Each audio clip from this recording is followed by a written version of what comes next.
moving on to the session, I'd like to know who are all present on the call today. Hare Krishna.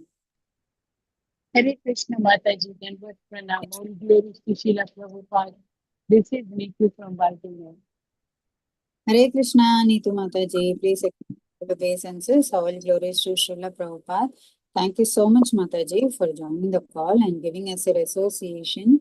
Happy Narshinga Chaturdashi, Mataji. Welcome to the call. Hare Krishna. Hare Krishna Mataji. Please accept. Mataji, you want to please go ahead, Mataji.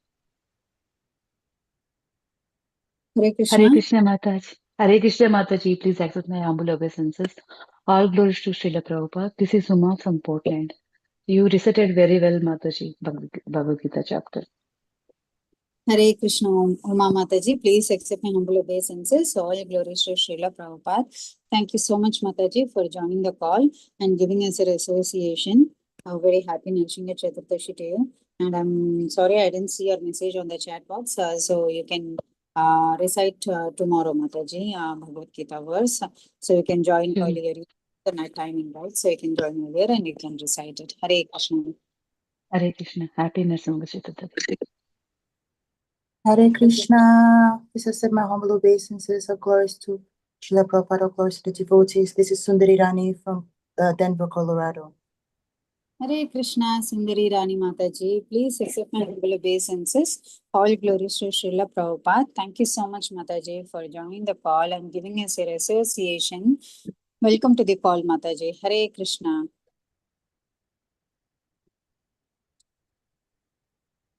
Hare Krishna, Mataji. The pranams are glorious to Srila Prabhupada, Guru Maharaj, about the assembled Vaishnavas. Wish you all a very happy Narshinga Chaturdashi.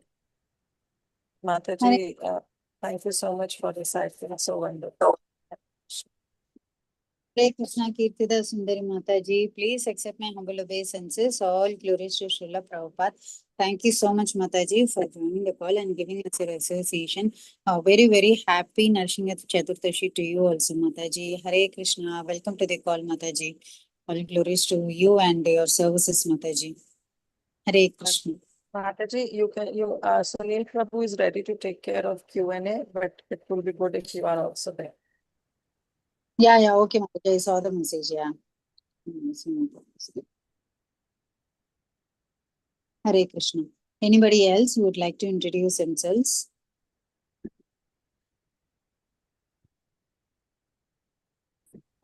Hare Krishna, Anita Mataji. Please accept my humble obeisances.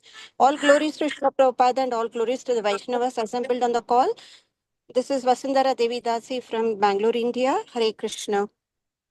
Hare Krishna, Vasundhara Mataji. Please accept my humble obeisances. All glories to Srila Prabhupada. Thank you so much, Mataji, for joining continuously and giving us your association. Welcome to the call, Mataji. Hare Krishna, very happy. Hare Krishna, Anita. Hare Krishna, Anita Mataji. Please accept my humble obeisances. All glories to Srila Prabhupada. This is Vinita Gandharvika Devi Dasi. Happy Narshinga Chaturdashi. Hari Bol. Hare Krishna, Vinita Gandharvika Mataji. Please accept my humble obeisances. All glories to Srila Mataji for joining the call and giving us your association. A very happy Narshinga Chaturdashi to you also, Mataji. Hare Krishna.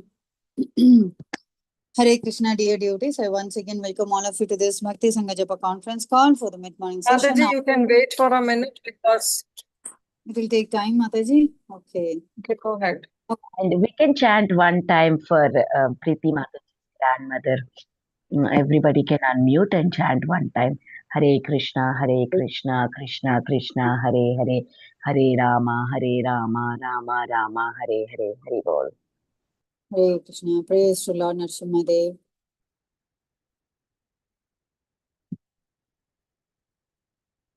Hare Krishna. Anybody else who would like to introduce themselves?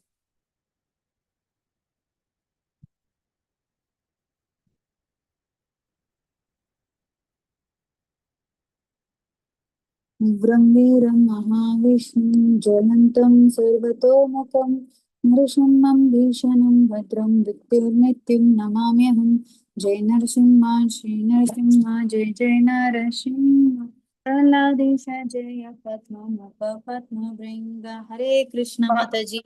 Please accept my humble obeisances. All glories to Srila Prabhupada.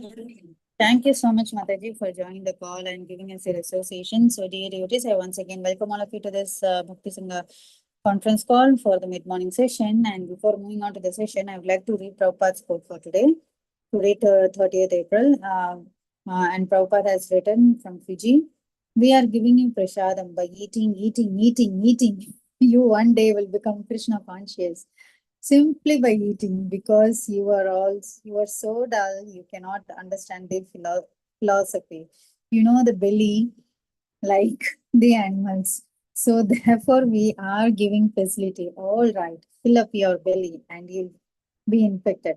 As you take footstep from an infected area, you become infected with some disease. So this is Krishna infected prasadam. You take it, and one day you will be diseased with Krishna consciousness. Hari, what a wonderful quote.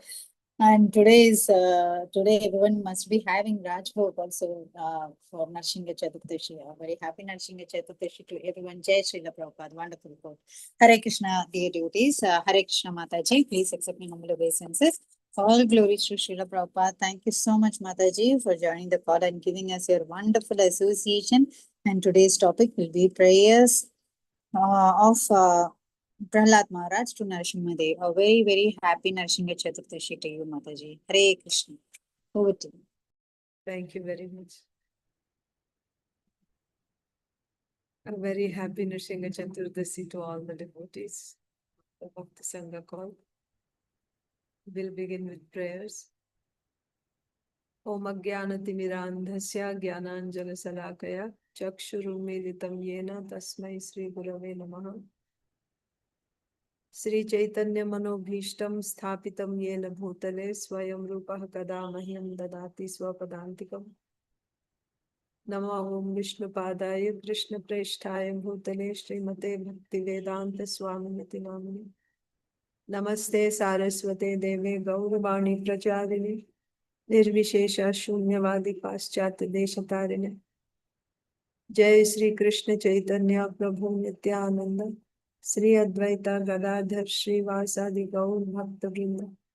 Hare Krishna Krishna Krishna Hare Hare Hare Rama Rama Rama Hare Hare. Hare Krishna, dear devotees. We are celebrating the appearance of Lord Nrsimhadeva today. Lord Nrsimhadeva has appeared for the protection of his dear devotee, Prahlada Maharaj. After the appearance of Nrsimhadeva, and then after the fight with Hiranyakashipu and after killing Hiranyakashipu, Nrsimhadeva tore open the stomach of Hiranyakashipu and he looked inside the heart, inside the chest of Hiranyakashipu, and looked at the heart and saw that in the heart he was thinking, this is my place of residence. But what did this Hiranyakashipu do? Why am I not there? Instead, there is lust, anger, greed, like that, illusion, envy, madness. So he just threw the body away and went back to the throne of Hiranyakashipu and sat on the throne of Hiranyakashipu. The Lord was very angry still. The news had spread throughout the universe that this Mastaka Jwara, this head fever of the universe called Hiranyakashipu, is now dead. So all the demigods had come in their airplanes and they were all stationed in the sky. And Lord Brahma, Lord Shiva, Lord Indra, and different groups of the celestials like Gandharvas, Kinnaras, Kimpurushas, etc. They all came to offer prayers to Lord Nrsimhadeva, but because he was so angry, nobody could even look at him. They wouldn't even come very close to him. And they started to offer prayers. There is a gulf of difference between the prayers offered by the demigods and the prayers offered by Prahlad Maharaj. Prahlad Maharaj is a pure, unalloyed devotee of the Supreme Lord, whereas the demigods, we say they are devotees, yes, but they are not pure devotees. Not all of them, maybe one or two. A few of them may be pure devotees, but in general, demigods are not pure devotees. So you can tell who's a pure devotee from the prayers. Today's topic is prayers of Prahlad Maharaj. Actually, there's a lot of discussion and there are many prayers. I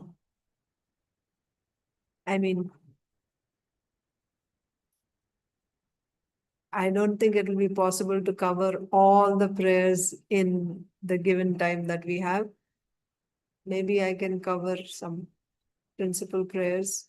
Principal means some of them. Maybe I'll try. I also don't have an idea how it will go. Let me see. But let's look at the prayers of the demigods first, at least some of them. Brahmaji is the first person in this universe. So Brahmaji came first. And he said, "Oh my Lord, we don't know about your activities. Nobody can know about your activities." Meaning, you made the Kumaras angry on Jai and Vijay. You made Jai Vijay stop Kumaras, then you made Kumaras angry and made them curse Jai Vijay, and then you made them take birth as Hiranyakashipu, Hiranyaksha, and then you made him torture his son. And then you came, and to protect Prahlad, you killed Hiranyakashipu. And because that's your devotee, ultimately you have delivered him. So, what are these activities? They are very surprising. Nobody can understand your activities. They are unlimited.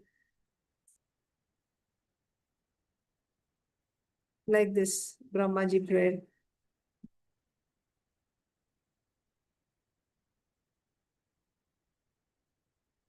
Also, he said that you show anger to kill the demons, but in spite of having anger, you're pure. Why? Because your anger is beyond the three modes. It's not coming from the three modes. It's not from the modes of passion or ignorance. It's beyond the three modes. That's why your anger is also transcendental. All your activities are pure and transcendental. And you are the one who is creating, maintaining this universe with the three modes. So this was the prayer of Brahmaji.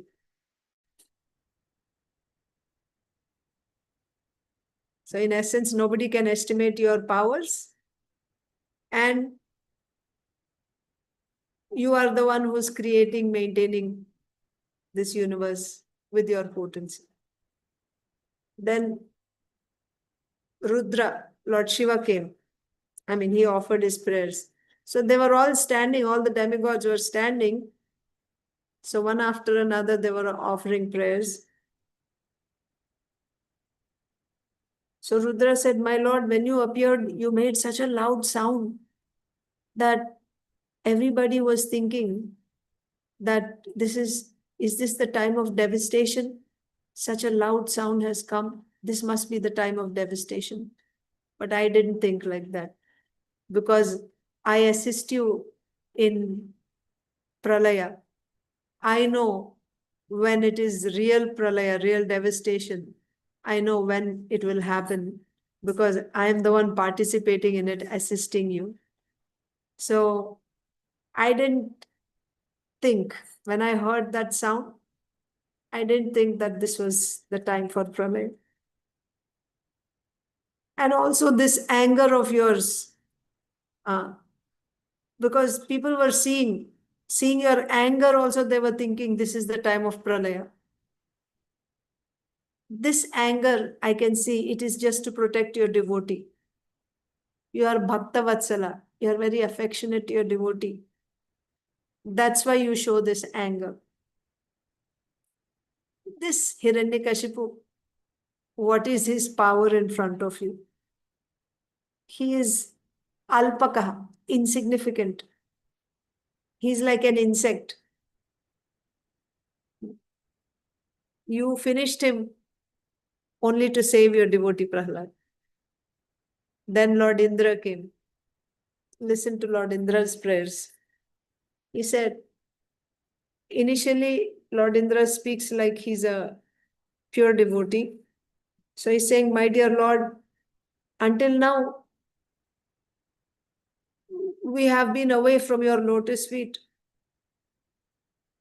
But we are all your parts and parcels. And you protect us because we are your servants. We are your parts and parcels. You protect us always. We keep only you in our hearts. This heart is your permanent residence.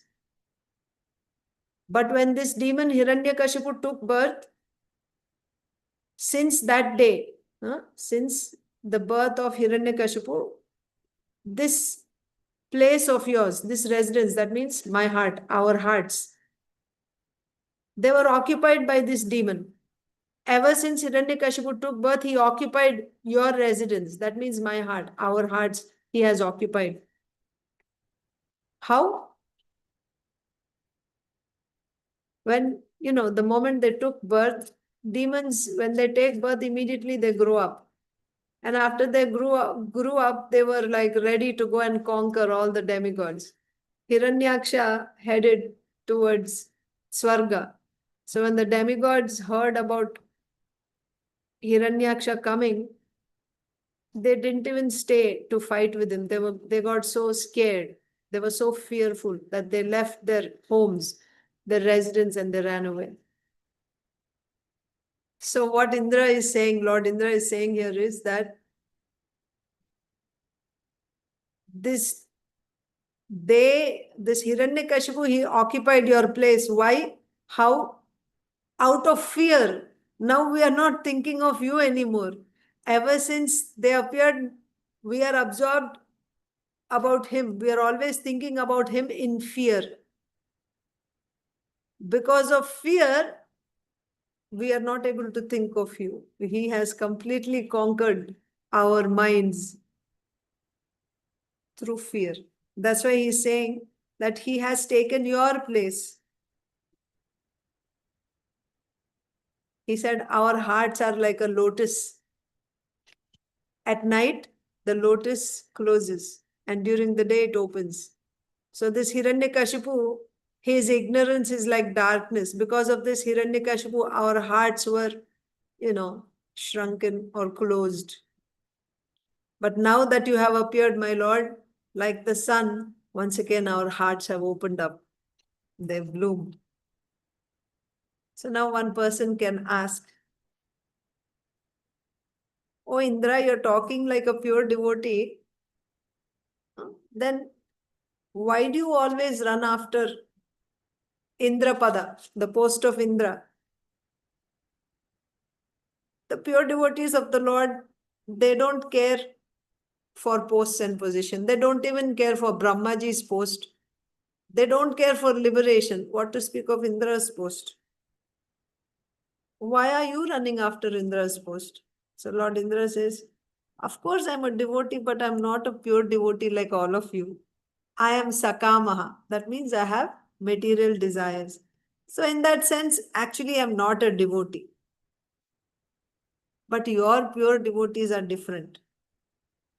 They never hanker for material posts like the Navayogendras. My dear Lord, I am not your pure devotee. But I thank you for relieving us from this demon. That's the main prayer. Thank you for relieving us from this prayer. Then the rishis offered their prayers. Rishis, what do? They offer austerities to the Lord. So these austerities are mentioned in the Vedas. So according to that, they perform austerities. But Hiranyakashipu, they are saying, this Hiranyakashipu is so horrible that he stopped all our austerities. Until now, we could not perform any tapasya. What is the tapasya of the rishis? Their tapasya is meditating on the Lord. So we could not do this all this while. And what is this tapasya? It is the Lord's potency, his tapo shakti. It is with this tapo shakti that the Lord creates. So they are saying, my Lord, you create this universe with this tapo shakti, and this Hiranyakashipu had stopped us from doing tapasya. At that time, it was as if, there was a solar eclipse. When there is a solar eclipse, the effulgence of the sun is diminished.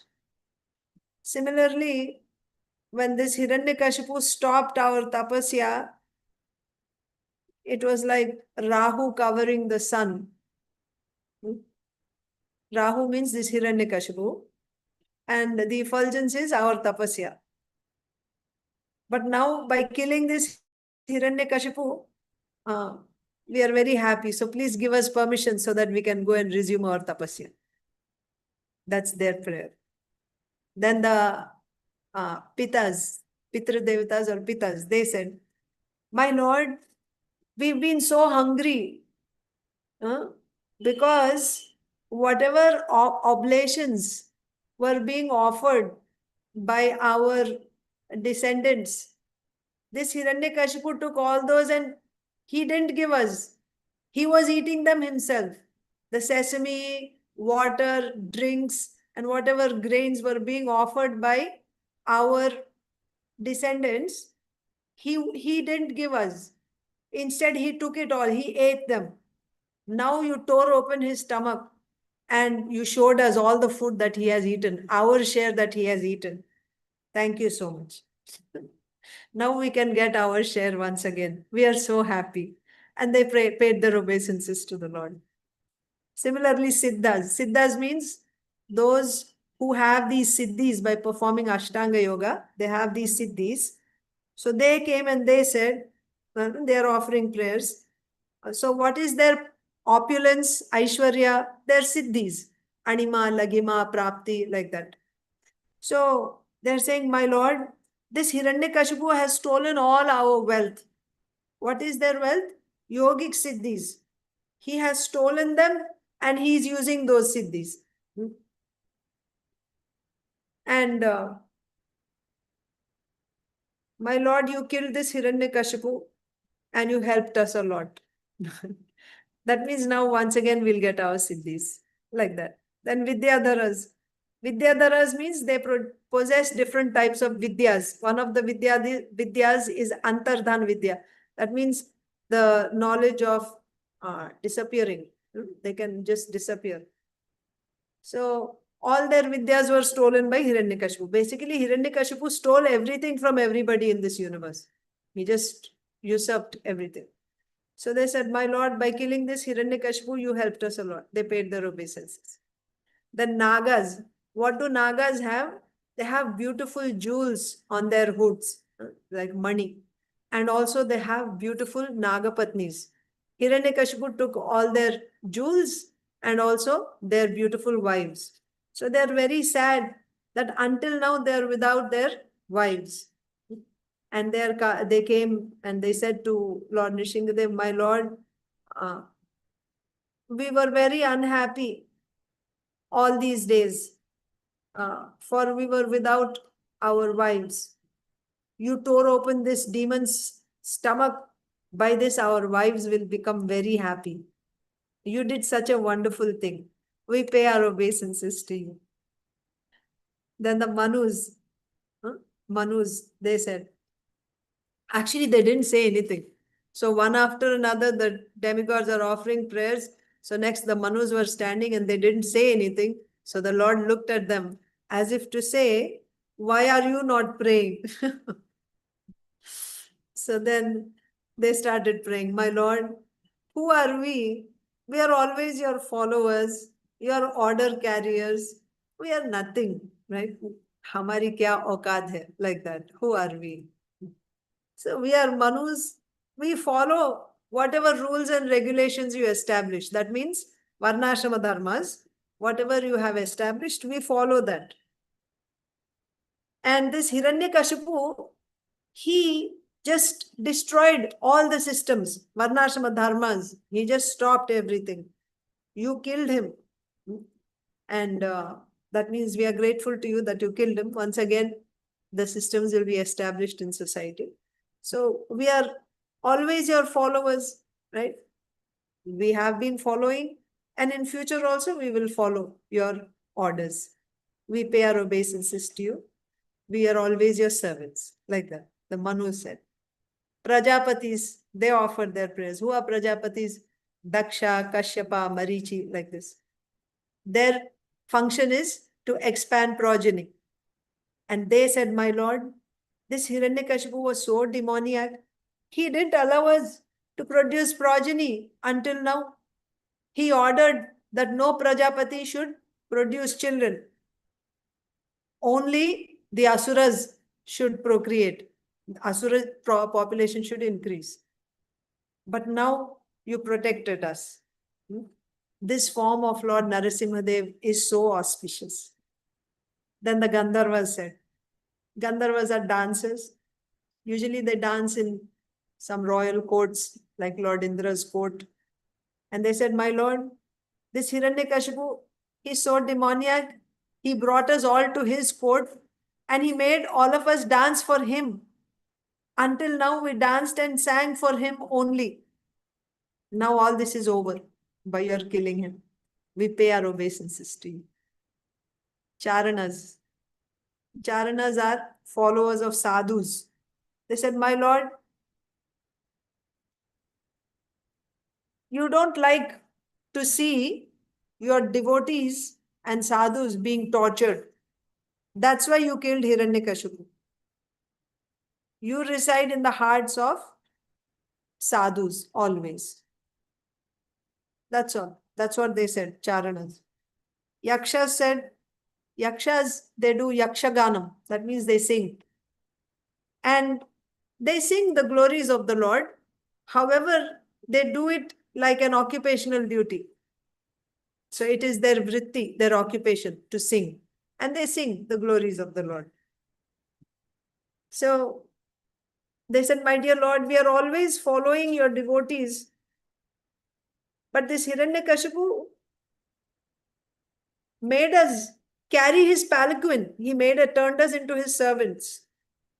But now you created the 25th tattva. What is, so, there are 23 elements. So including Prakriti, there's 24. At the beginning of creation, 24. So they are saying now you created the 25th. What is the 25th? Mrityu, death. That means you killed Hiranyakashipu. So they're happy. So what do we see from these prayers of the demigods? They are not pure devotees. Therefore, when you hear their prayers, you don't get so much rasa. But when we will see the prayers of Prahlada Maharaj, there we will see. So there's further prayers, but I won't read all of them. Kim Purushas, Vaitalikas, Kinnaras, and finally Vishnu Parshadas also. Vishnu Parshadas like Sunanda, they have come and they also offered prayers to Lord Nrsimhadeva. The Vishnu Dutta said, actually this Hiranyakashipu is your servant. Vijay, Jai Vijay. So Hiranyakashipu and Hiranyaksha are Jai Vijay. So this Hiranyakashipu is your servant only. Because of a curse by the Kumaras, he got this demon's state. Now you killed him. You gave him your benediction and you delivered him. Like that. The Vishnu Dutta said this. So all these demigods, they offered their prayers but still they were very fearful. And Nrsimhadev, after all these prayers, he's still very angry. He's very angry. the demigods didn't dare go close to him.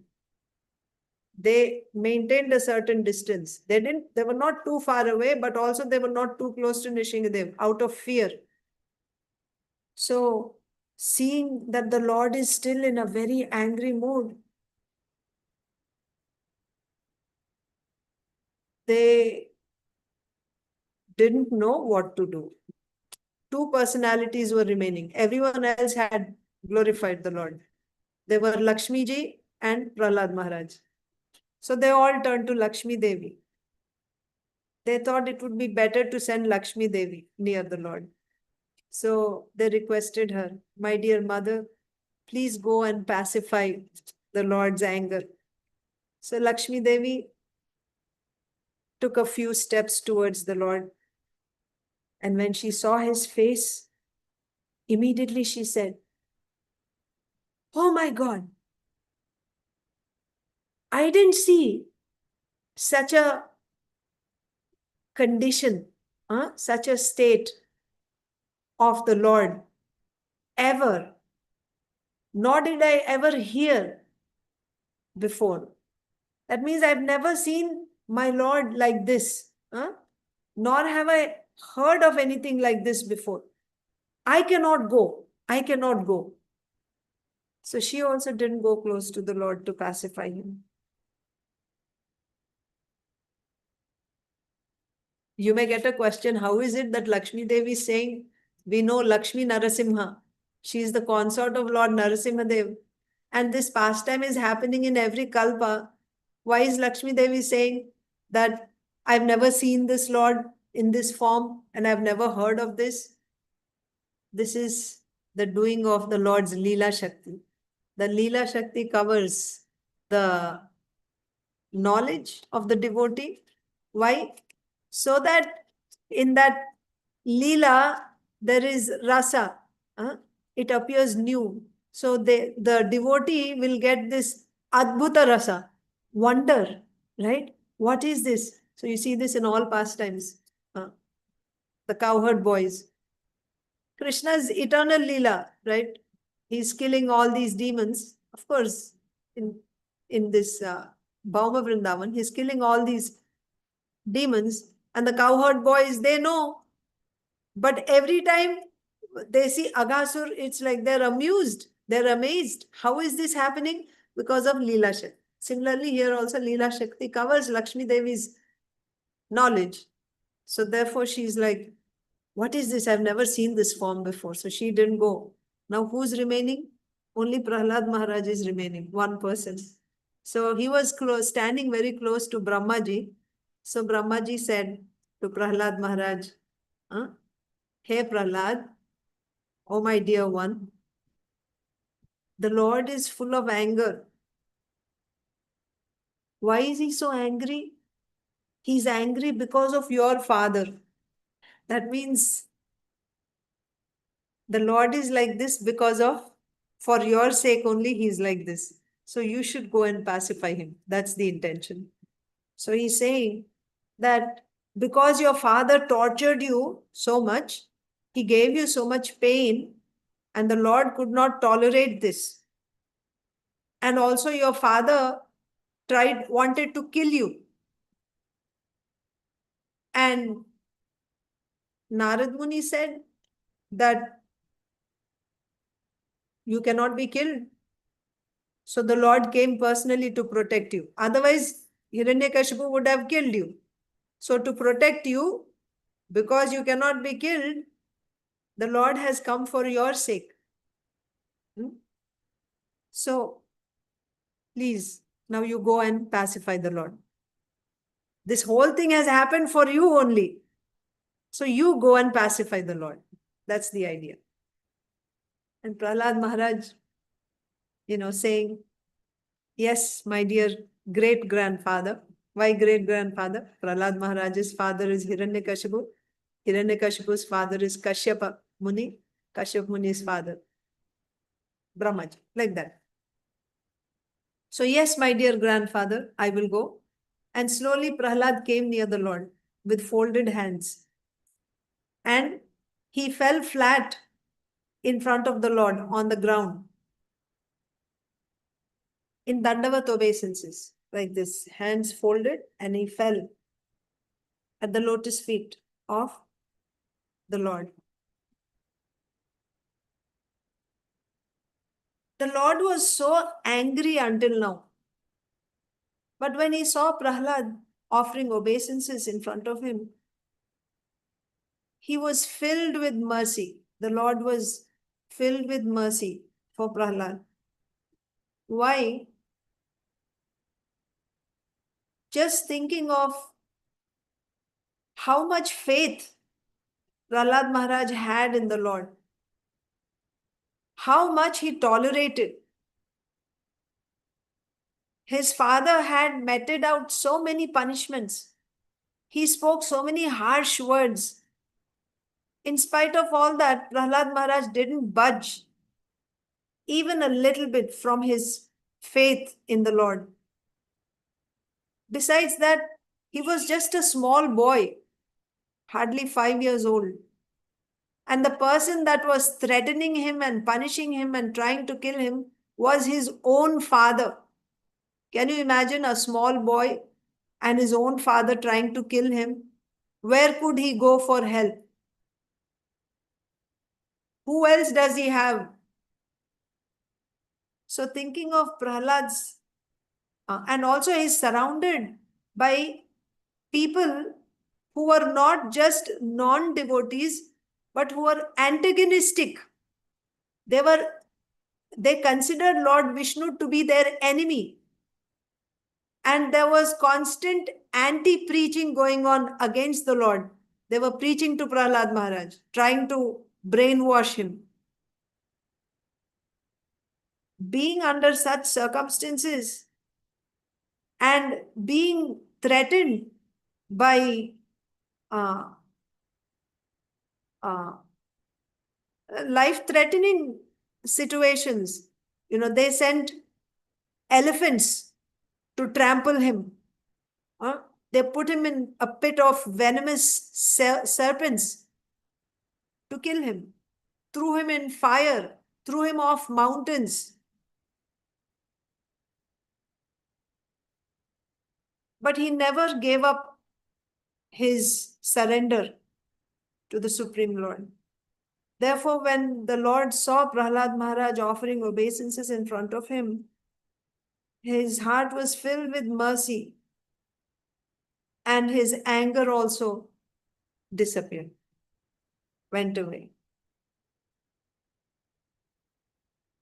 He was thinking how much love this boy has for me, what great devotion he has for me. Now all his anger gone. Lord Nrsimhadeva gently picked up Prahlad, made him to stand, and placed his Abhaya Hastam, the hand that bestows fearlessness, the Lord placed on Prahlad Maharaj's head very affectionately.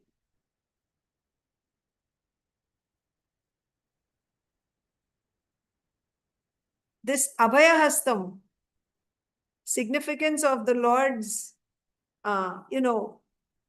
fearlessness. When do we experience fear? When there is a change. And change is caused by what? It's caused by time. Time causes change, and change causes fear. Therefore, the cause of fear is time. Therefore, death is also called time, kala, isn't it? So we experience fear because of time. Then where can there be fearlessness? Wherever there is no influence of time, that is fearlessness. So when one takes shelter of the lotus feet of the Lord is transcendental. He is beyond the three modes. Time acts on the modes. There is no influence of time in the Lord's abode or in the Lord's lotus feet. Anyone who takes shelter at the lotus feet of the Lord, there is no influence of time there. So they become fearless. Abhaya.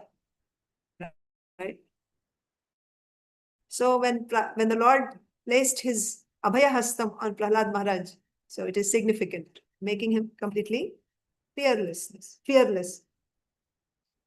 So then, what happened to Prahlad Maharaj after this? You can imagine how much he suffered, and now the Lord is reciprocating with Prahlad Maharaj's devotion. As soon as the Lord placed his hand, he was facing all these tortures all this time, and depending on the Lord, finally now the Lord has appeared and is reciprocating. By the touch of Nrsimhadev's hand, tears flowed from the eyes of Prahlad Maharaj. And he closed his eyes, fixing his mind on the lotus feet of the Lord. In fact, Prahlad Maharaj placed the Lord's lotus feet in his heart, and he is now meditating on the Lord's lotus feet.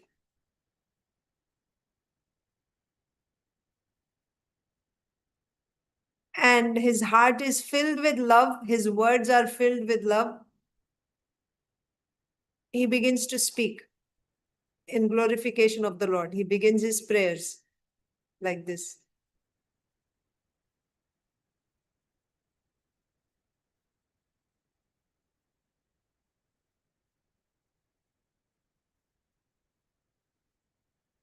Astaushi dharim ekagra manasa susamahitaha. That means he fully meditated on the Lord, and his mind was not distracted by anything else. Susamahitaha means it's not distracted.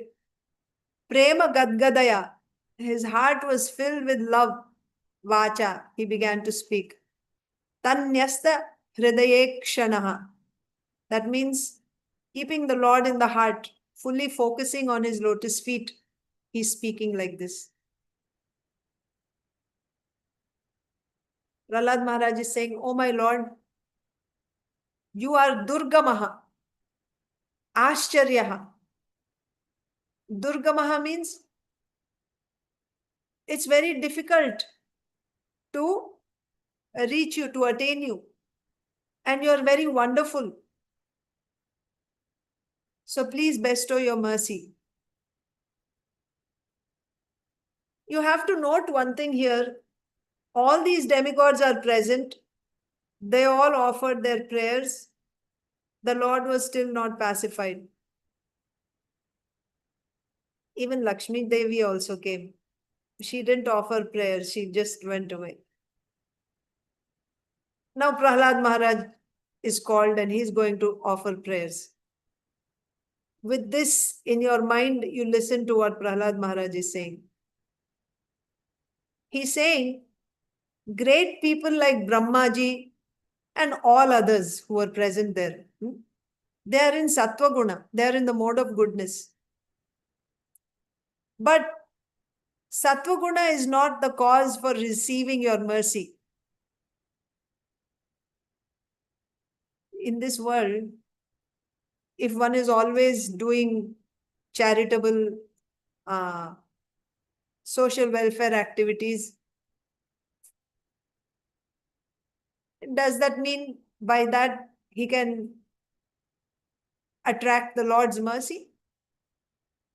Prahlad Maharaj is saying, you will not give your mercy by seeing material goodness. You don't give your mercy by seeing material goodness. If you are not giving your mercy to those who are focusing on activities in the mode of goodness, what are the activities in the mode of goodness? Like following dharma, cultivating jnana, and doing tapasya. Okay?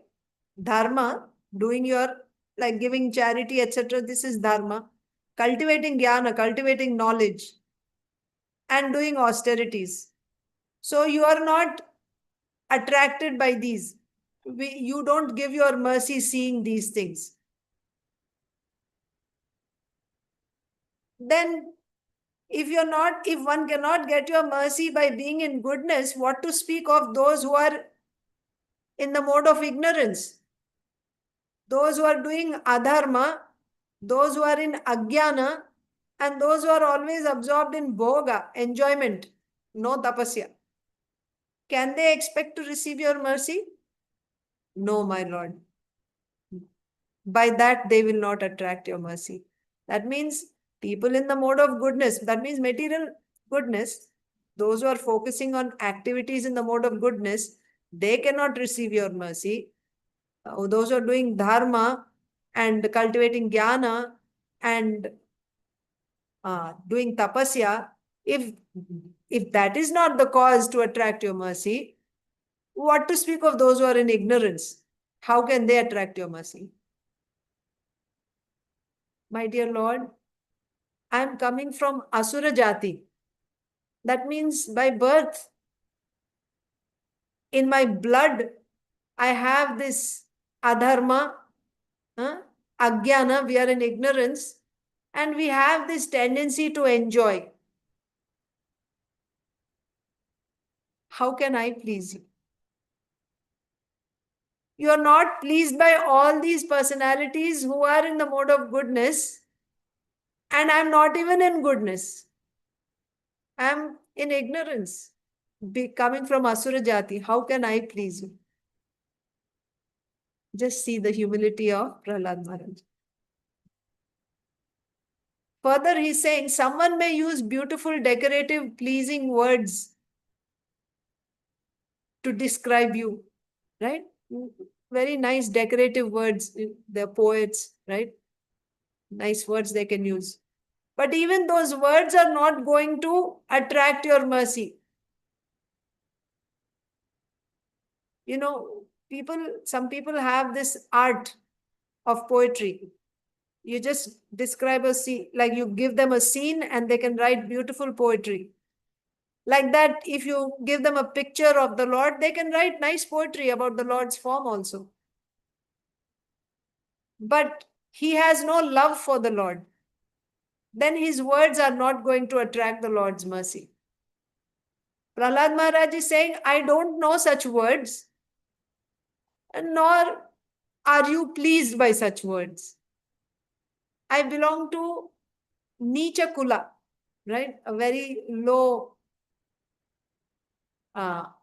family. Ugra Jati, Asura Jati. To the community of demons. I belong to the community of demons.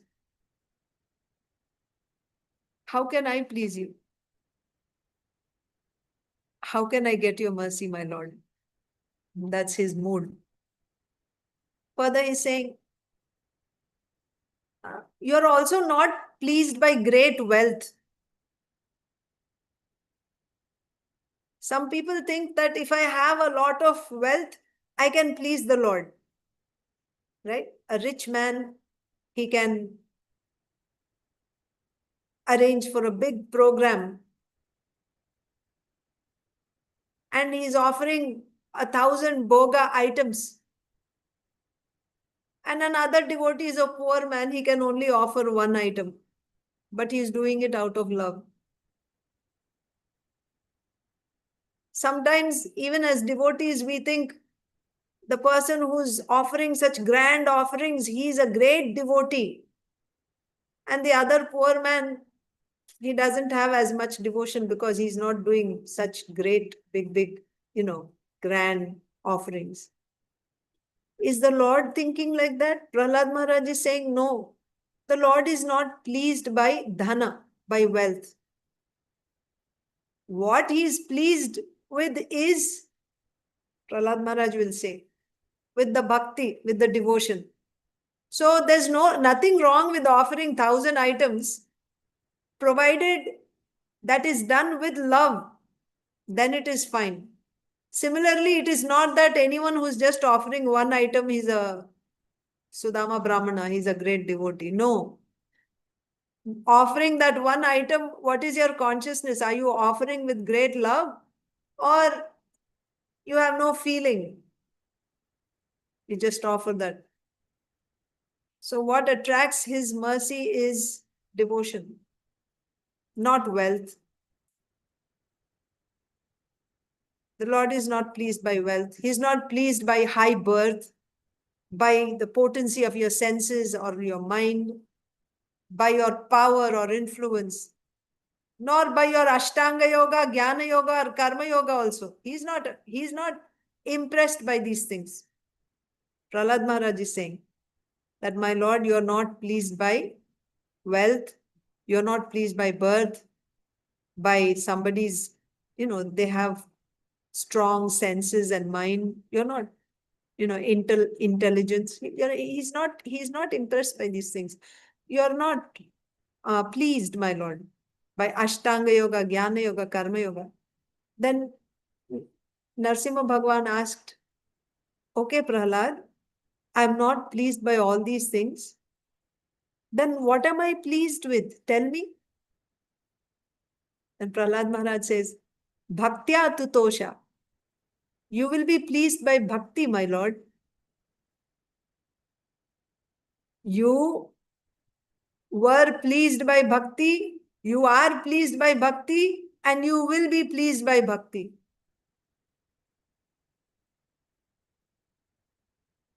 And if you are pleased by me, then you may think Prahlad Maharaj is saying that, oh, so I have bhakti, therefore you are pleased with me. See what Prahlad Maharaj is saying. Even if you are pleased by me, it is because of my Gurudev who gave me bhakti samskaras. I have a fraction of bhakti in my heart by my Gurudev's mercy. Because of that bhakti, you are pleased. Who am I to please you?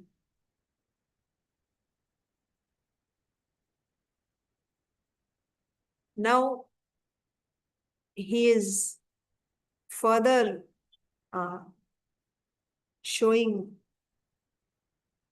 clarifying that point. Whatever he said is clarifying that point further, that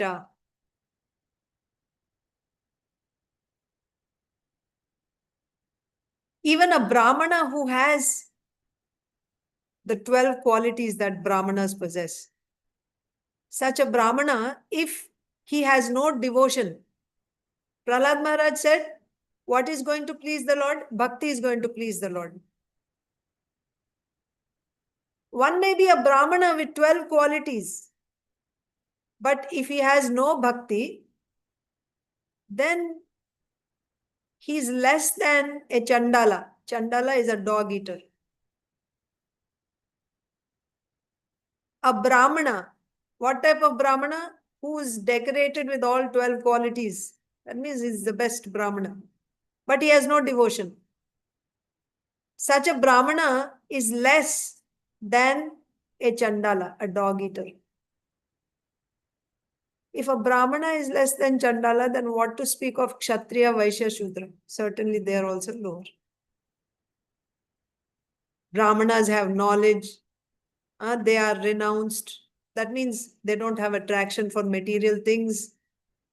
No attachment for money, name, fame. And they may even be Brahmopasakas, worshipping Brahman. Still, they are not counted as devotees. They are not counted as devotees because they didn't turn towards the Lord. Whoever is surrendered to the lotus feet of the Lord, they are only called devotees. Not those who worship Brahman. They cannot be called as devotees. They are also far away from the Lord.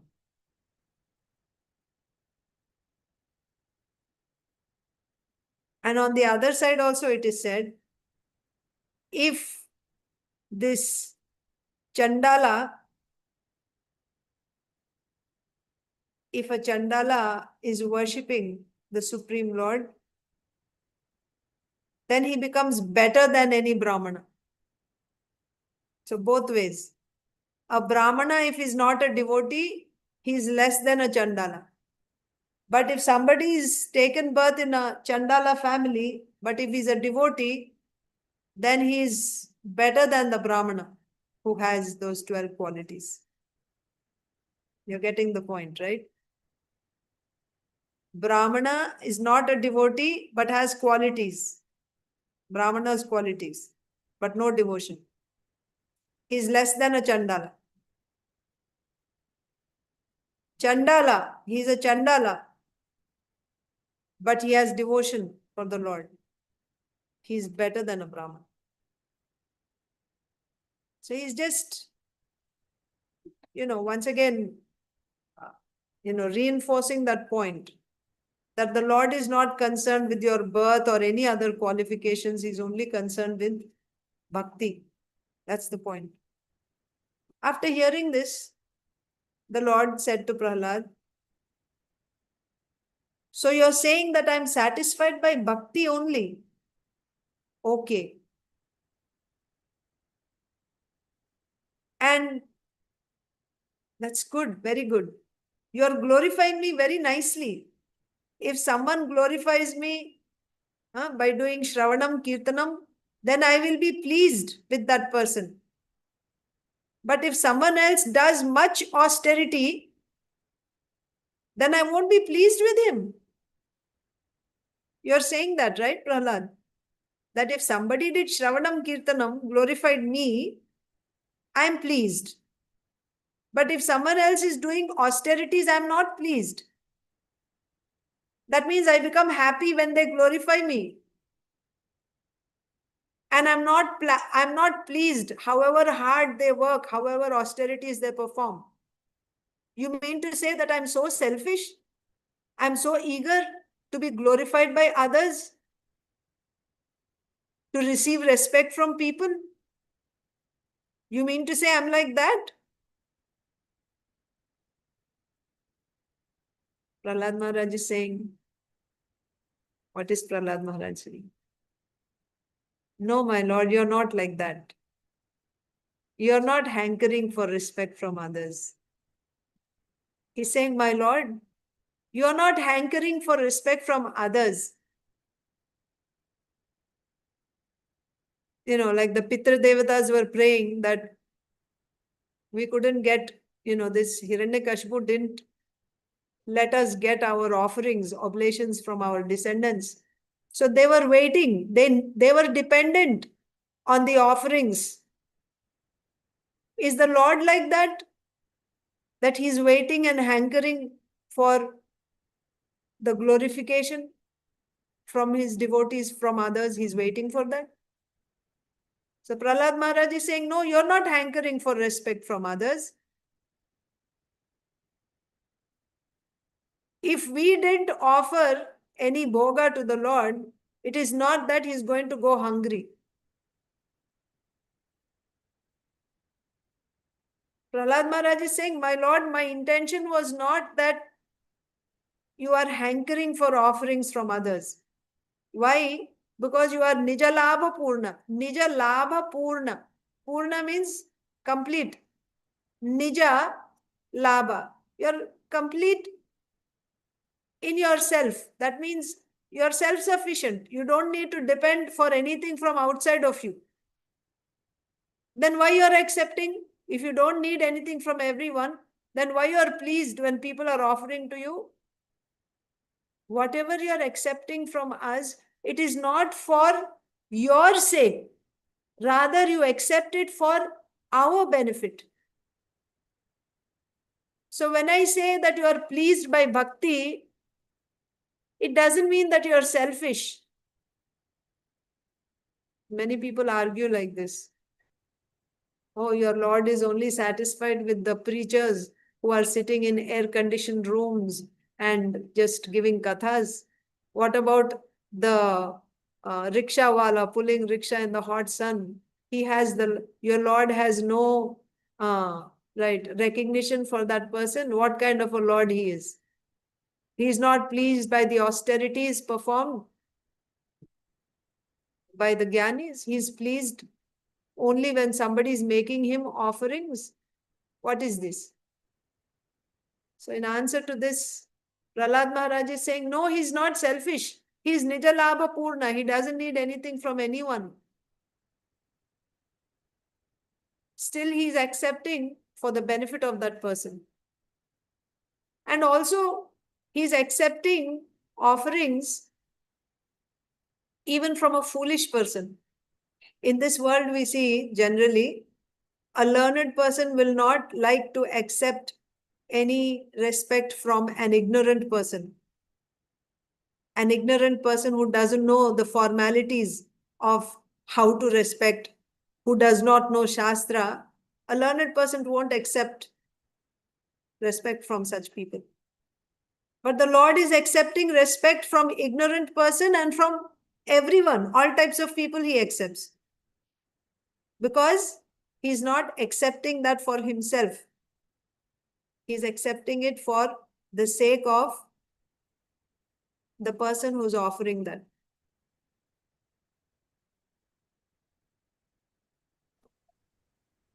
Whatever is offered to the Lord, it is benefiting the offerer. So one example is also given by Prahlad Maharaj to explain this. You want to see yourself, your face. You like to see your face beautiful.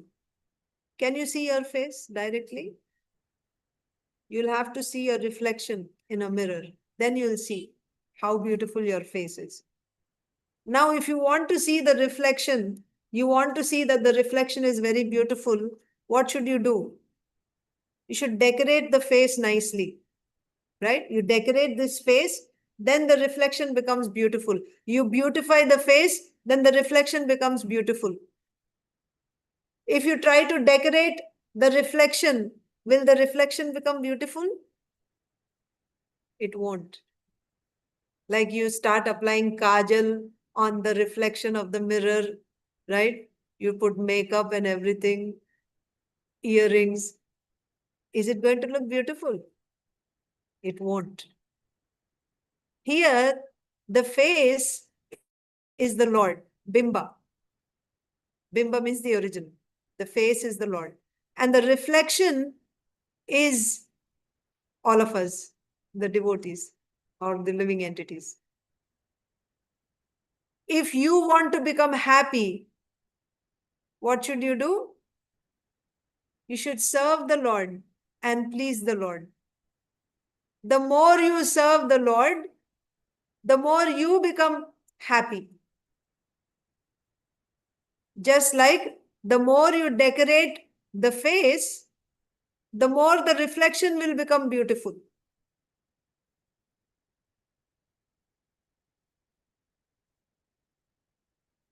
So, the calculation is, the more you want to be happy, the more you have to please the Lord. You throw a ball at the wall and it comes back, right? Rebounds. The greater force with which you hit, with that type of force, it's going to come back. If you give your everything to the Lord, then you'll also see that type of reciprocation from the Lord. He will also dedicate himself to you. Just like a reflection. So that's the point Prahlad Maharaj is saying. He said, you will not be pleased by material qualities. And I'm coming from Ugra Jati, Asura Jati. And you're pleased only by bhakti. You don't consider a person's background, birth, wealth, etc. So I'm getting some confidence here. Because I don't have, materially, I don't have any qualification. I'm coming from a Nicha Kula, from Asura Jati. What qualification do I have to please you? To get your mercy? How can I glorify you? But because you don't consider all these things, you only look for bhakti. And now we shouldn't think, because he's saying the Lord is pleased by bhakti, That means he's projecting himself as a great bhakta, that, all these Brahma, Rudra and other demigods, they could not please you, but I have bhakti, therefore the Lord is, I'm being asked to pray to the Lord to please him. I'll be able to praise him, but all these personalities, they are not able to praise him. Can we take that Prahlad Maharaj has this type of ego? Can we put this akshepa? Akshepa means pointing your finger at him. No, we cannot. How? He's saying, even the little bhakti that I have, it is not mine. It is given to me by the blessings of my Gurudev. So I don't have anything to claim for myself. Materially, I have no qualification. And you don't care for material qualifications, so that's an advantage for me. You are only pleased by bhakti. I have a little bit of bhakti, and this is also not mine. This is given to me by my Gurudev. So he's saying, whoever glorifies you, he becomes purified himself. You purify that person. That means whatever modes a person takes birth in. When we take birth, our body, subtle, gross body, these are all made of modes. And the body is given to us based on our karma. So we are taking birth in modes. But when we glorify the Lord, when we serve the Lord, that bhakti is purifying us. When we surrender to the Lord purifies us from the gunas that we take birth in. There's a lot more. We are only in the beginning of the prayers. What should we do? Should I stop here? It's 12. Hare Krishna Mataji. You can continue, Mataji. Another 10, 15 minutes. 10 minutes you can continue. Okay, I'll just continue because the prayers go until 50th shloka. We are in the 13th shloka. So I'll do a little bit and then maybe I'll try to wind up about what happened after the prayers. What the Lord said. So let's see. Okay. So Prahlad Maharaj is saying, my Lord, all these devatas headed by Brahmaji, they are your servants. They are situated in Sattva-guna, in the mode of goodness. Again, Prahlad Maharaj is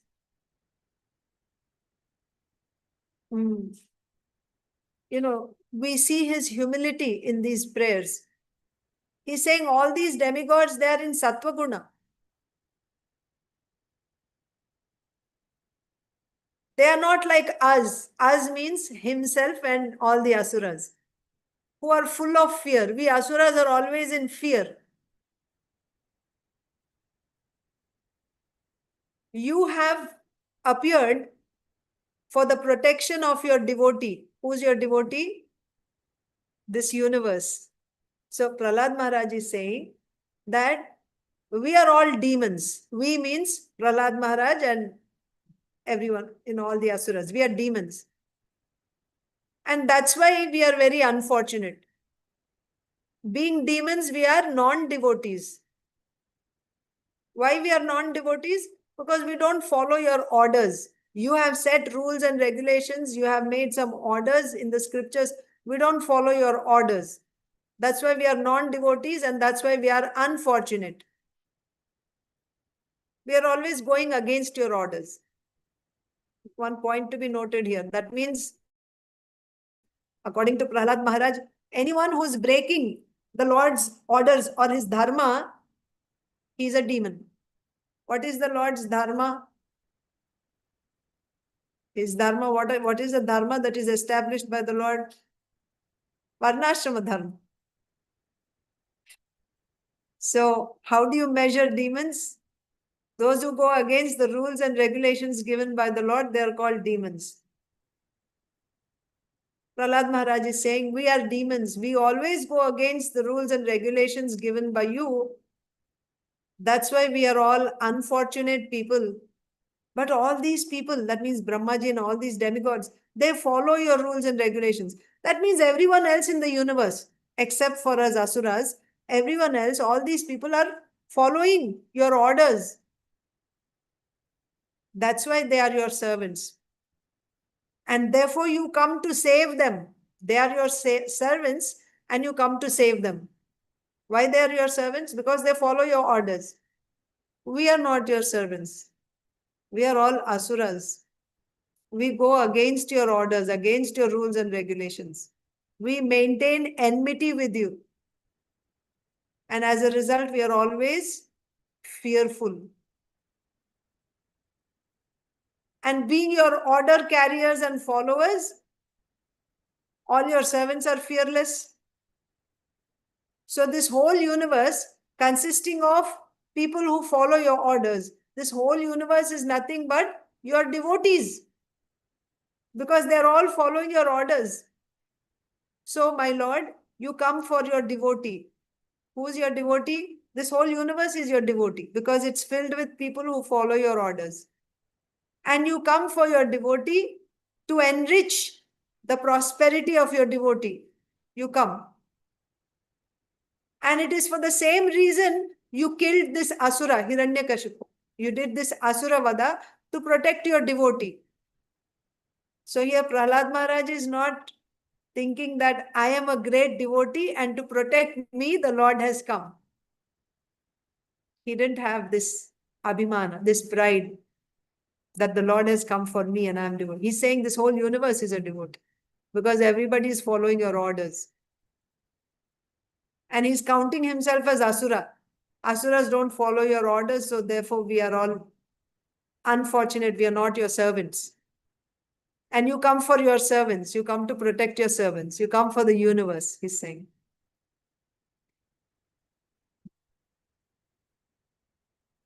One point to be noted here is anyone who is following his dharma as Brahmana, Kshatriya, Vaishya, etc., doing his Varnashrama duty as an order of the Lord, right? This is the Lord's order. Varnashrama dharma is ordered by the Lord.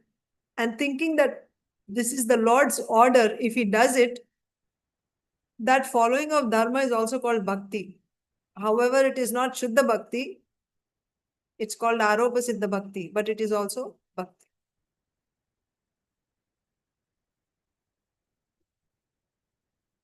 So this devotee, this whole universe is a devotee. You have protected your devotee from this demon Hiranyakashipu. Your devotee is now safe because Hiranyakashipu is finished. He's dead. So your devotee is safe now. There is no one to harm this universe. So please be pacified, my Lord.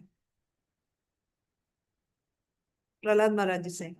So one may argue, one may say to Prahlad Maharaj, sadhu means paradukha dukhi. What is Prahlad Maharaj saying? This Hiranyakashipu is dead now. So the whole universe is now safe. There is no harm to the devotee, to the universe. So you become pacified. It is good that this Hiranyakashipu is dead. So in counter to this, somebody can ask, sadhu is paradukha dukhi. When he sees another person suffering, he becomes sad. By seeing Hiranyakashipu killed, how is it that Prahlad Maharaj is not getting any distress? He is a sadhu. Sadhu should feel pain.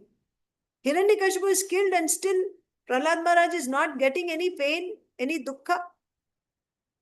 And why is he saying that the whole world is peaceful now? Hiranyakashipu is also a living entity and he is killed now. How can he say that now auspiciousness is brought into this universe? What kind of sadhuta are you saying, Prahlad?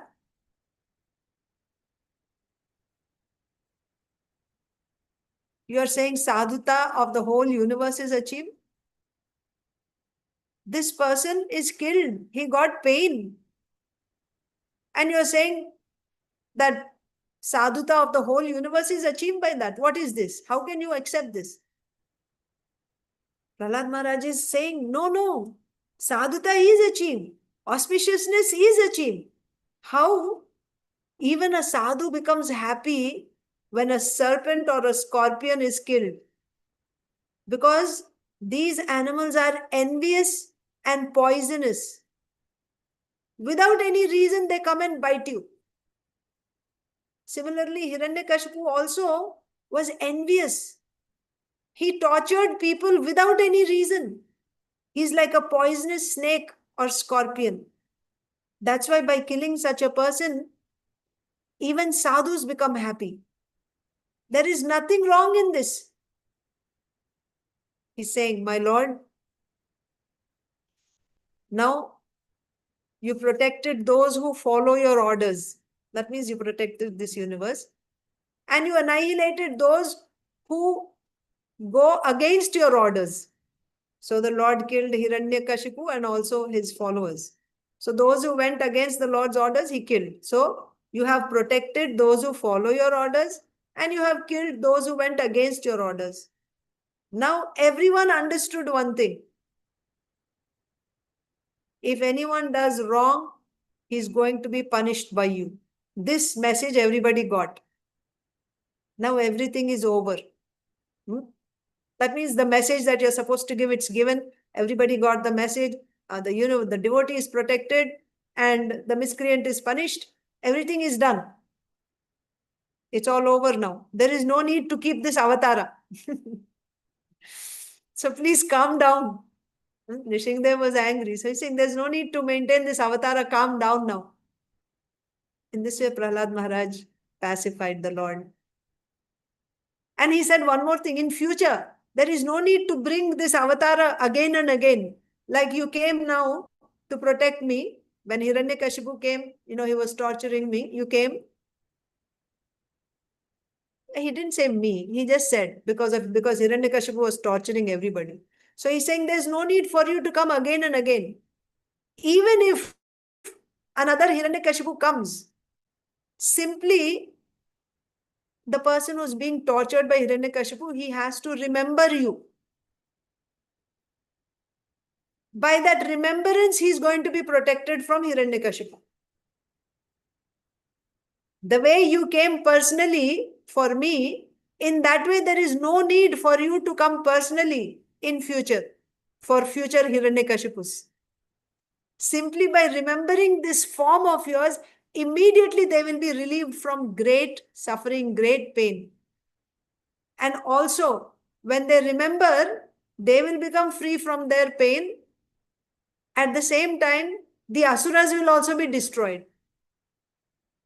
By the devotees remembering this form of Lord Nrsimhadeva, asuras will be destroyed. That means by remembering Nrsimha form, you will be protected and your enemy will also be destroyed. So in this way, Prahlad Maharaj offered many, many, many wonderful prayers. And I don't have time to go over all the prayers. But what happened at the end of the prayers, we can see that.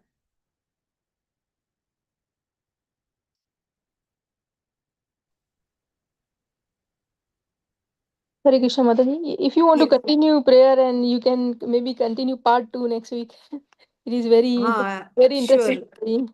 Yeah, if yes, Mataji, it's very interesting. Yeah, we can do that next week. Yes, or whenever we can do it. Okay, then I won't conclude because the conclusion is nice also. We can stop here.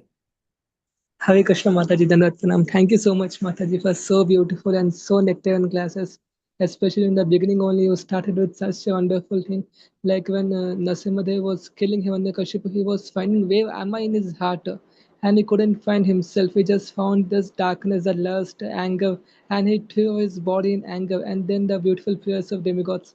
They were a little selfish, but kind of the way you narrated was good. And the prayers of Prahlad Maharaj are also so beautiful. Actually, I read those prayer, but the way you narrated today, it was like a beautiful conversations between the Prahlad Maharaj is praying and Lord is asking, okay, so why am I like that? Thank you so much, Mataji. So Hare beautiful. Krishna. And Thank please you. continue with this series, Mataji. Dear Okay. devotees, if you have any questions, please go ahead.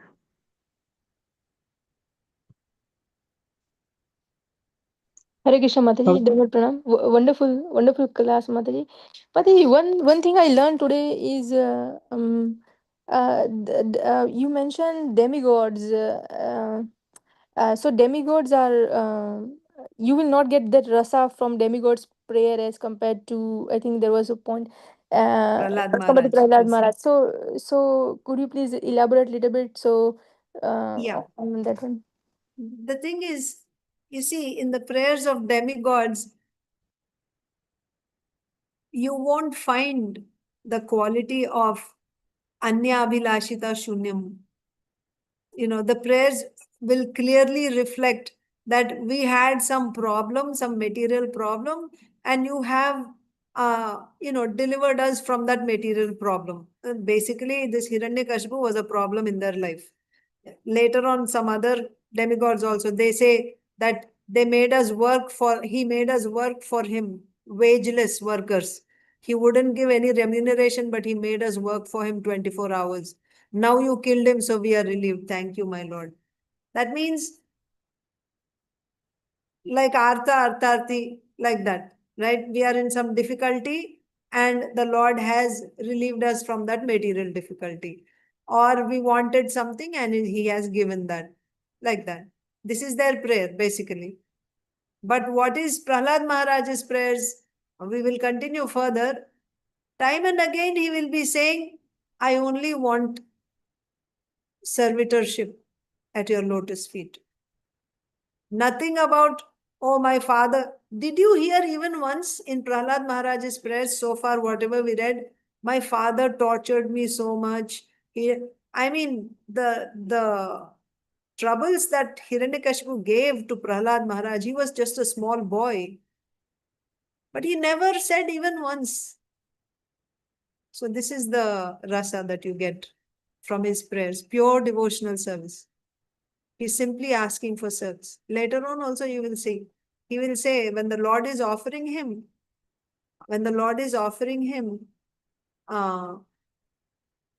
yes, exactly. Uh, I want to give you something. Ask for some benediction. Prahlad Maharaj says that, no, my Lord, you are the master and I am your servant. This is our relationship. That's all. A true servant, he will not expect anything from the master. It's not that I'm doing some service and in exchange for this service, I have to get something from my master. No. Similarly, the Lord also, that means a true master, he doesn't feel that, oh, because he has served this much, I have to do something for him. I have to give something. I have to repay something. Master won't feel like that. Master takes full responsibility. That means in order to protect his servant, he will do everything. That means he takes full responsibility of the servant. His maintenance, his protection, it is all master's responsibility. He doesn't feel that, oh, I have to repay him, I have to give him some remuneration. So Prahlad Maharaj is saying that if there is such thing, then it becomes business. It's not service anymore. And I'm not a businessman. I'm not doing service expecting something in return for it. This is the rasa you get. So, and then after everything, even though he never complained about his father, he didn't ask anything for himself. And in the end, he says, if you want to give something, please, and he said, my father is he hated you and he's foolish. He saw you like his enemy, but please have mercy on him. Please deliver him. So you won't see anything in Prahlad Maharaj's prayers like the prayers that the demigods offered. asking for any material benediction or thanking for giving some material benediction. That's not there. And the Lord also, how he reciprocates, he says to Prahlad Maharaj, when he says, please deliver my father, he said, what to speak of your father? Your father, father's father, his father, 21 generations are delivered because of you. So, like master, like servant. Like that. Thank you very much, Mataji. Hare Krishna, thank you for your question. Mataji, at what verse number you stopped, Mataji? 13th shloka. 13. So next week 14. Thank 7:13. you. Yeah, 7, 9, 13. So we can start with 14. Actually, And it's Mataji, nice.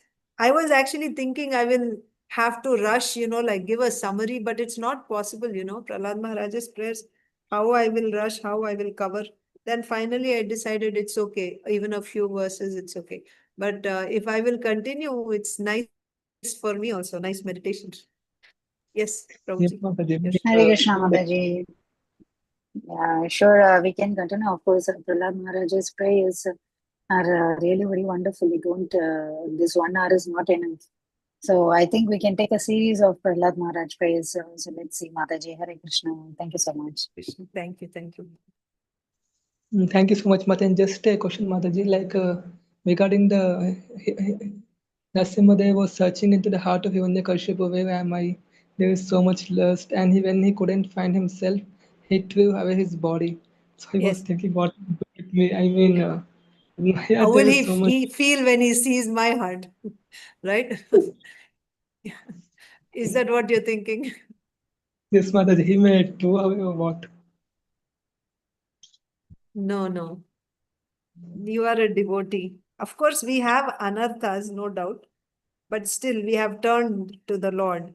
And again, our turning to the Lord is not our credit. Like Prahlad Maharaj said, the credit goes to the devotee, the pure devotee who has given us that seed. So we are just fortunate. They have claimed us, right, as their servants. So that's our good fortune. But yeah, by the power of bhakti, the more sincerely we take shelter of bhakti, all these anarthas will be cleared. They will go away. So with faith in bhakti, we have to keep moving forward. Sudhakar Prabhu. Hare Krishna Mataji. Wonderful class. Again, there's nothing to comment anything, but just I got this maybe a silly doubt. Maybe if you can clarify. Now we are talking like Prahlad Maharaj prayers, right? What's the difference between a prayer and obeisance? So I was thinking that, sorry, I will explain my doubt maybe a little bit. In my understanding, Prahlad Maharaj actually has not prayed for the God to come and appear, right? He has proved to his father that God is present, and it's just Hiranyakashipu's foolishness. Yes, he broke the pillar to see the God. Correct? The whole episode, if we understand, actually we all pray God, as you rightly mentioned. Demigods also, they're praying for their service or benefit of this. So actually, Prahlad Maharaj has not asked the God to come. It was No. Hiranyakashipu's act as a result of which God has come, right? No, not like that. That means the Lord has appeared because of Hiranyakashipu. We cannot take like that. That's why I told you I didn't tell you here, na? Maybe in another class I said. Before this, I had another class. I'll explain. The reason why the Lord appeared. You see, the Lord has nothing to do with non-devotees, demons. He comes for his devotees only. So why this form of Nrsimhadev, which is not seen? It's rare. It's not, and he doesn't show himself to everyone just like that. Then in this case, why he appeared and why he showed this form, and that too coming from that pillar? The reason is Krishna says in Bhagavad Gita, Kaunteya pratijanihi name bhakta pranashyati. That means my devotee will never perish, and he's telling Arjun, you go and declare. Why? Because when his devotee says something, then the Lord makes his devotee's words come true. But if he makes a promise, sometimes he can go back on his promise. But if his devotee says something, it has to come true. So in this case also, the reason for Nrsimhadeva's appearance is to make his devotees' words come true. I will tell you one by one what are the words of the devotees. One is Prahlad Maharaj. When Hiranyakashipu asked Prahlad Maharaj, where is your Vishnu? Because Prahlad Maharaj was preaching to Hiranyakashipu how, So then when he asked, where is your Vishnu? So Prahlad Maharaj said, he's everywhere. Then Hiranyakashipu said, is he in this pillar? Prahlad Maharaj said, yes, he is seen in this pillar and he can show himself to you also. So Prahlad Maharaj, a great devotee of the Lord, said that the Lord is in the pillar. So now Prahlad Maharaj's words have to come true. Therefore, the Lord appeared from the pillar. Actually, he is present everywhere. He could have just manifested anywhere. Why particularly from that pillar? Because Prahlad Maharaj said, and to make his words come true, the Lord appeared from pillar. One reason. That's not the only reason. There are other reasons also. Now, Hiranyakashipu had asked from Brahmaji for several benedictions. One of them is, no creature created by Brahmaji should be able to kill Hiranyakashipu. No creature created by Brahmaji. In this whole universe, all species are created by Brahmaji. So therefore, the Lord appeared in this Narasimha form, which is not one of the species of this universe.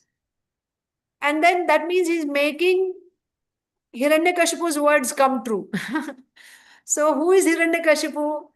Originally, Hiranyakashipu is also a devotee as Vijay, Jai in the Vaikuntha. So to make his devotee, his word come true, therefore, he appeared in this form. Another reason. One more is when Lord Indra was taking Kayadu, at that time Narad Muni came and stopped him. And Lord Indra said, I'm taking her. I'll wait because she's pregnant. After she delivers, I will kill the baby because the baby is Hiranyakashipu's son. He's going to be another Hiranyakashipu. Then Narad Muni said, no, this is not a demon. This is a great Mahabhagavat. He is sinless. Besides, nobody can kill him. Don't try to kill him. Nobody can kill him. He cannot be killed by anyone. So Narad Muni uttered that Prahlad cannot be killed by anyone. Now, Hiranyakashipu took out his sword and he said, I will cut off your head from your body, then I'll see, your Vishnu will come to protect you. And when he comes, then you can take shelter of him because you're always taking shelter of him. So Hiranyakashipu was going with a sword to kill Prahlad, to cut off his head. Narad Muni said, nobody can kill Prahlad. To make Narad Muni's words come true, immediately Nrsimhadeva appeared from the pillar to protect Prahlad in order to keep Narad Muni's word. And then lastly, Hiranyakashipu himself, if you remember the second time when he took Prahlad in his lap and said, what is the best thing that you learned in Gurukul, in school or from your teachers? He said, Shravanam Kirtanam, Vishnu. So when he said that, Hiranyakashipu ordered his servants to kill Prahlad. They tried so many ways to kill him, but they could not. So when everything failed, he became morose, despondent, and he thought, this boy is immortal and he has no fear. And because I have enmity with him, it's dangerous for me. He is immortal and I have enmity with him. So looks like in future, because of my enmity towards him, this boy will be the cause of my death. Hiranyakashipu said this. So that also has to come true. Hiranyakashipu as Vijay, right? Now his words, he said Prahlad will be the cause of his death. So to make his words true also, the Lord has come. So there are two reasons given. One reason is to make the words of his devotee true. Then who are all the different devotees I told you? The other reason is to protect his devotee Prahlad Maharaj. The Lord has appeared. Not because Hiranyakashipu, punched the pillar or he wanted to see there for the Lord. What power do demons and non-devotees have to order the Lord to come and show himself. He is not anybody's servant. He comes only for his devotees. Like that. Thank you for that question. Yeah, that's what I was. I'm just trying to. I understood that, but when we talking of prayers, actually, what I was trying to understand when we say prayer, as we just initially mentioned, Mataji, like all the demigods and all, they were there. They were trying to pacify Lord, right? Yes. By Yes. their own prayers, but those Yes. prayers are not. We can say from this episode so far, at least, that those prayers were not full of devotion. They were something like fear or losing their position or losing something their asset. Yes. Right. Yes. That's what Yes. I understood. That's why I'm saying that he really here. So- Prahlad Maharaj has not asked or prayed anything. He just expressed his vow, and God has proved his words, as you rightly said. Yeah, Pavitranam Sadhuna Vinashadaskritam. To prove that particular point, yes, he said, whatever my devotee says, I will do, or whatever my guru says, he will. This is what the word why we are calling as prayers here. Prahlad Maharaj, that's the point I'm trying to ask. He did not really pray God. Acha, he didn't ask the Lord that I want to see you, so please come. Yeah, He didn't at ask this like moment, that. my question is, I'm not saying anything there. Actually, he has been praying for many times. He has a good faith. That's the beauty of the Prahlad Maharaj, which nobody has or demons has. The God has been protecting him in the past also. When Hiranyakashipu was trying to kill him, God has protected in many forms. So protection is always there. But here, I'm just trying to understand why Acharya is saying prayers. Like Gajendra has prayed, he has literally prayed. That is a Yes. prayer, right? Yes. Here, Prahlad Maharaj has not prayed. This is my thought. Maybe I'm wrong. That's what I'm trying to- Not like that. Not like that. The thing is, you have to understand here the difference is between Shuddha Bhakti and Mishra Bhakti. That is the difference. It's not about prayer. So, Shravanam, Kirtanam, Vishnu Smaranam, Pada Sevanam, Archanam, Vandanam, Dasyam, Sakyam, Atma Nivedanam. These are angas of Shuddha Bhakti. These are angas of Sakshat Bhakti, I should say. These are Bhakti angas. Now, this Bhakti anga, Bhakti can be done by anyone. Even a karmi can do Bhakti. That means that anga of offering prayer can be done even by a karmi. Nothing wrong with that. And because these, Bhakti angas can be done even without your knowledge.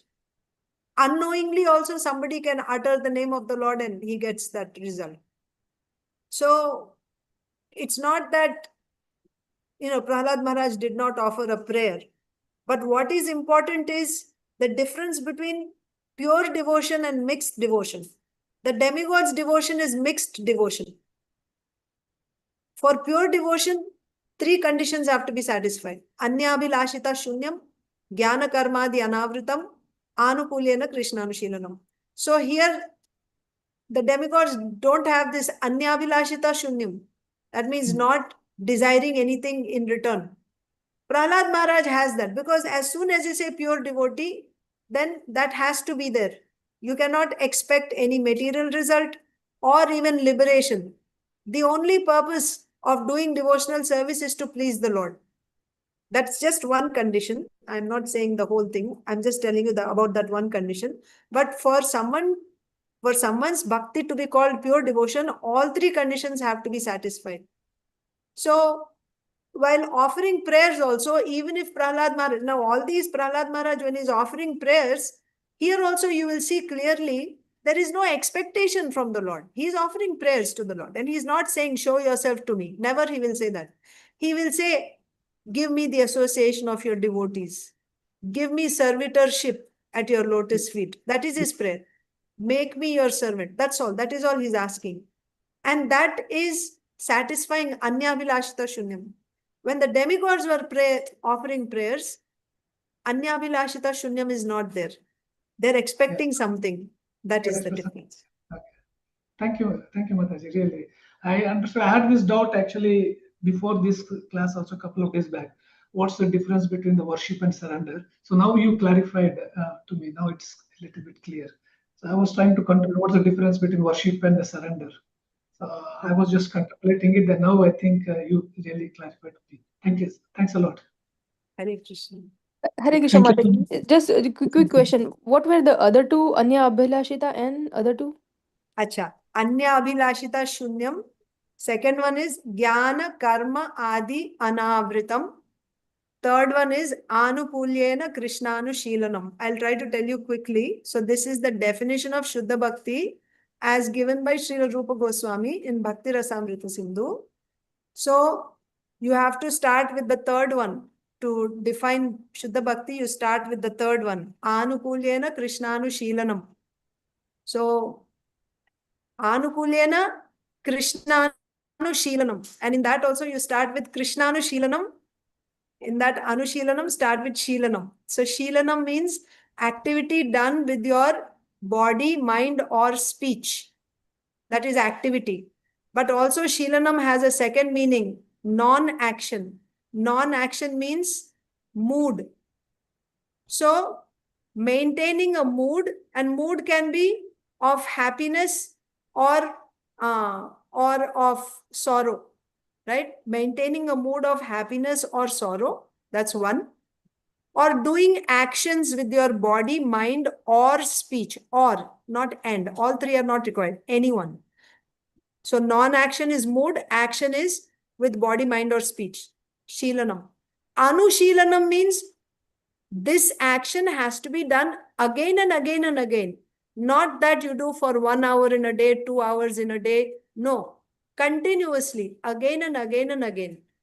And for who? Krishnanushilanam, for Krishna. And when you say Krishna, it also includes other forms of Krishna, like Lord Narayan, Lord Rama, Lord Nrsimha included. And also it includes Guru. So Krishnanushilanam means doing activities with your body, mind, or words, or maintaining a mood of happiness or distress. And this is done again and again and again for Krishna or his other forms or Guru. How this is done? Anukulyena. That means it is done with a favorable attitude.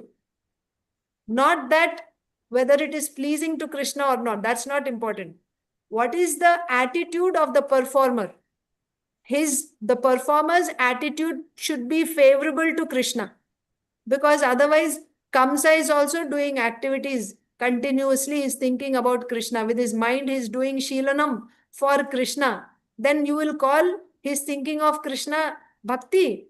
You cannot call it as Bhakti. Because his attitude is not favorable. He wants to kill Krishna. So therefore, Anukulyena means attitude has to be favorable. So Anukulyena Krishnanu Shilanam. Now this includes all types of activities. Even the work that you do, right? You do some karma and you earn the result. With that result, you buy some flowers and give to Krishna. That is also included. That work that you're doing is also included in this. Anukulyena Krishnanu Shilanam. Or you are trying to control your mind so that with that controlled mind, you can chant your japa nicely. So to control your mind, you're following some yogasanas or whatever other things you're doing. These are jnana sadhanas.